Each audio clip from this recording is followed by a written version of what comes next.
Ночью мигает, красиво очень. Деткам интересно, заходит туда вовнутрь.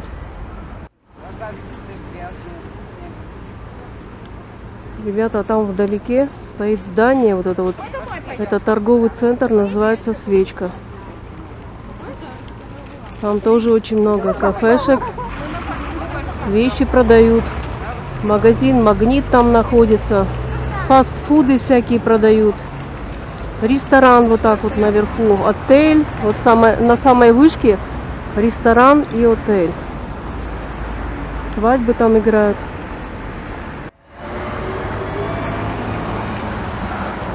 Это у нас получается небольшой сквер для деток. Детский мир.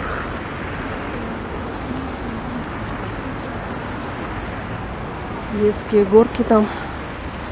Детки катаются. Это у нас торговый центр. Называется Детский мир. Это место мне напоминает набережную Сочи или Адлер. Там стоят такие колонны или...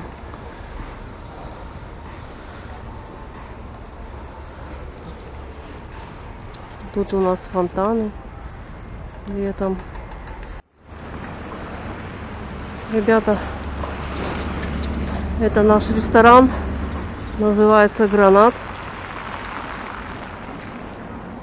Внутри очень красиво. Напротив еще один ресторан, который называется Столица. Там внутри бильярдный клуб есть.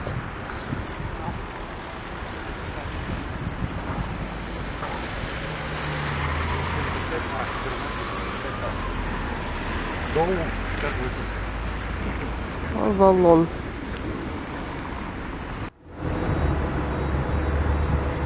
Ребята, в этом здании есть столовая, которая называется Рябинушка. Когда-то я здесь проходила практику дня 2 или 3, наверное, со своей крестницей Марией. История такая была интересная с этой столовой. Нас вместо того, чтобы мы учились на пекарей, пекарь-кондитер, нас послали сюда на практику. Здесь была другая столовая, она по-другому называлась. Ну вот мы пришли сюда на практику, нас послали от училища. И получилось, ребята, так, это было так прикольно. Мы с крестницей своей все пирожки им пожгли. Ну, дело в том, что нас заставили мыть кастрюли, а мы начали говорить то, что это самое. Мы сюда пришли не кастрюли мыть, а пирожки печь. Ну, нас поставили на пирожки, мы их всех испортили. Не помню, противень или 2. Вот, ну и мы развернулись и ушли. В общем, нас, короче, оттуда погнали, как говорится. К чему эта корова тут, я не понимаю. Вот такая корова, она, наверное, уже года 3 стоит. Но красиво, конечно, не спорю. А много ли корова дает молока? А мы молока не видали пока. Колокольчик тут у нее есть, наверное. Угу. Думала, можно по...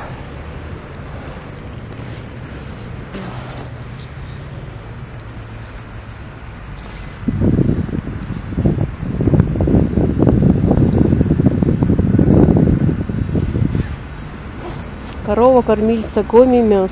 Корова в крестьянской семье издавна олицетворяла богатство и достаток. Люди часто называют ее кормильцей. Благодаря корове выживали и в войну. И в кризис корову всегда уважали, оберегали, о ней заботились.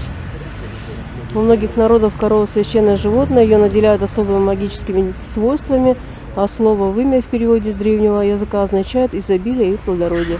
Наша кормилица Коми-мёс, Коми-корова, приносит изобилие и процветание. Каждый, кто потрет ее вымя, зарядится энергией, благополучия и достатка. А, понятно. Сейчас потрем ей вымя.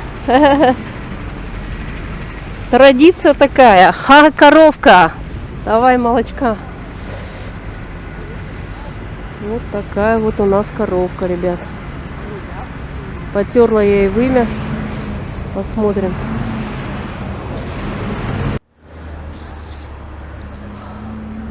Ребята, мы пришли к администрации нашего города Сыктывкара. Вот это вот здание.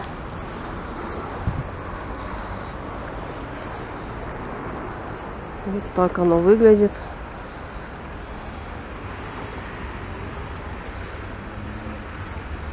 Шесть этажей.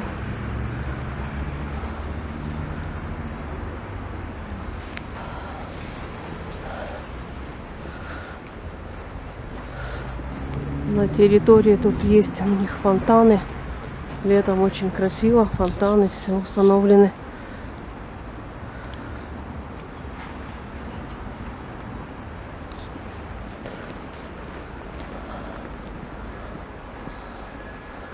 Олень даже есть в упряжке с Дедом Морозом. Маленький такой Деда Мороз маленький.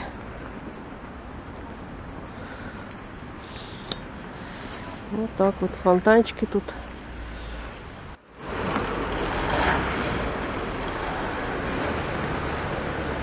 Ребята, в этом здании у нас находится кафе «Шале»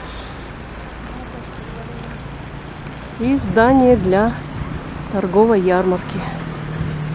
Приезжают с Иванова, с Кирова ярмарка, даже с Абхазии. Сама лично познакомилась там с женщиной с одной. Она продавала специи. Я смотрю, у нее акцент такой наш. Я спросила: вы случайно не из Грузии или не из Абхазии? Акцент наш. Она сказала: я с города Сухуми. Мне так приятно было вообще.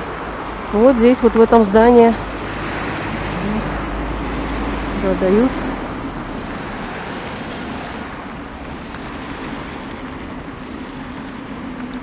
Там текстильный товар, ну, ивановский товар привозят. Ну, все такое, вот обувь. Вот так вот выглядит. И там красивое кафе «Шале».